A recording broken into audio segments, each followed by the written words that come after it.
សួស្តីអ្នកទាំងអស់គ្នាខ្ញុំឈ្មោះសមម៉ាញធ្វើការនៅ Prim Clinic ខេត្តសៃតាម៉ាក្រុងខូណូសឹហើយវីដេអូមួយដែរខ្ញុំនឹងបញ្យល់អំពីរបៀប scan my number card នៅផ្ទះដោយមិនបាច់ចាំមកមន្ទីរពេទ្យឬក៏ clinic ខាងខ្ញុំអញ្ចឹងយើងចូល Safari មកហើយយើងវាយពាក្យ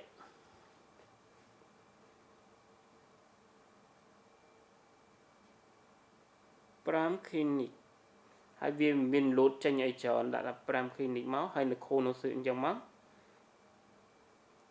នេះហើយវាមានរូបនេះ primclinic.com ហើយមានរូបទន្សាយនេះអញ្ចឹងយើងចុចមកហើយគឺមានបែបនេះចេញមកបែបហ្នឹងចេញមកបែបហ្នឹងយើងអូសមកក្រុមនេះវាមាន calendar មានការភាគហ្នឹងមកហើយយើងចុចមកនេះវាដាក់ online scenario នេះពណ៌បៃតងនេះពណ៌បៃតងយើងចុចមួយមកចុចហើយយើងចេញផ្ទាំងនឹងមកយើងអូសមកក្រុមទៀតអូសមកក្រុមមកនេះយើងពណ៌ឈាមជូរនេះ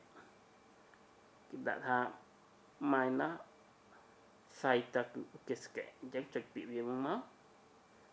បើសិនជាយើងអត់ចេះជប៉ុនទេអ្នកដែលអត់ចេះជប៉ុនយើងគ្រាន់ចុចមើលថាចំណាំពណ៌អីចឹងមកអូវាមកកមអញ្ចឹងមកគេដាក់ do it toroku អញ្ចឹងចុចអាហ្នឹងមកចុចហ្នឹងមកហើយវាមាន1 2 3នេះតែឥឡូវយើងដំណាក់កាលទី1អូសមកកមអូសមកកមនេះថ្ងៃបច្ឆេទឧទាហរណ៍ថាយើងចង់សុំអកណងថ្ងៃណាថា2025ខែ12ថ្ងៃណាអញ្ចឹងឧទាហរណ៍មួយថ្ងៃទី24អញ្ចឹងដល់ថ្ងៃឧទាហរណ៍25ឬ26អញ្ចឹងទៅទី25អញ្ចឹងទៅអញ្ចឹងនៅខាងក្រោមហ្នឹងវាដាក់ថា Sibete Komokuni Doisuru អញ្ចឹងយកពាក្យហ្នឹងមកអានក្រោមខាងបច្ឆេទហ្នឹងអញ្ចឹងចុចហ្នឹងមកវាលូតផ្ទាំងហ្នឹងមកទៀតផ្ទាំងហ្នឹងគេថា Doi Nayo Okakunin Suru អញ្ចឹងអាផ្ទាំងពណ៌ខៀវហ្នឹងយើងចុចអាហ្នឹងមួយមកយើងដល់ដំណាក់កាលទី2ទៅអត់អញ្ចឹងយើង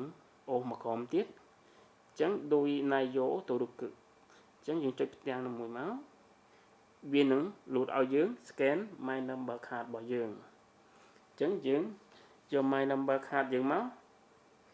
មុននឹង scan គឺវាតម្រូវឲ្យយើងវាលេខកូដ4ខ្ទង់ដែលយើងទៅធ្វើ my number card ហ្នឹងអញ្ចឹងខ្ញុំសូមមិនបង្ហាញលេខសម្ងាត់ទេយើងវាយរួចហើយ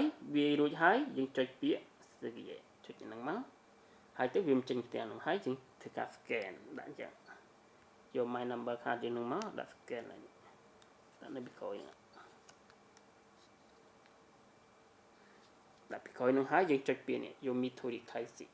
នេះអាពណ៌ Q ចុចអាពណ៌ Q ហ្នឹងមកហើយធ្វើការ scan ទៅ scan できましたចឹងទិន្នន័យហ្នឹងគឺ scan តែប៉ុណ្ណឹងគឺទិន្នន័យហ្នឹងវាទៅដល់ clinic ជាការស្រេចអញ្ចឹងឧទាហរណ៍ថាទិន្នន័យហ្នឹងយើងផ្ញើទៅឲ្យខាង clinic ខ្ញុំហើយអញ្ចឹងឧទាហរណ៍ថាយើងចង់បានថ្នាំអីយើងអញ្ចឹងឆាតមកប្រាប់ខ្ញុំមកថាអាការៈអីយ៉ាងម៉េចអញ្ចឹងខ្ញុំនឹងនិយាយជាមួយនឹង doctor ហើយគាត់នឹងចេញអរគុណឲ្យយើងអរគុណច្រើន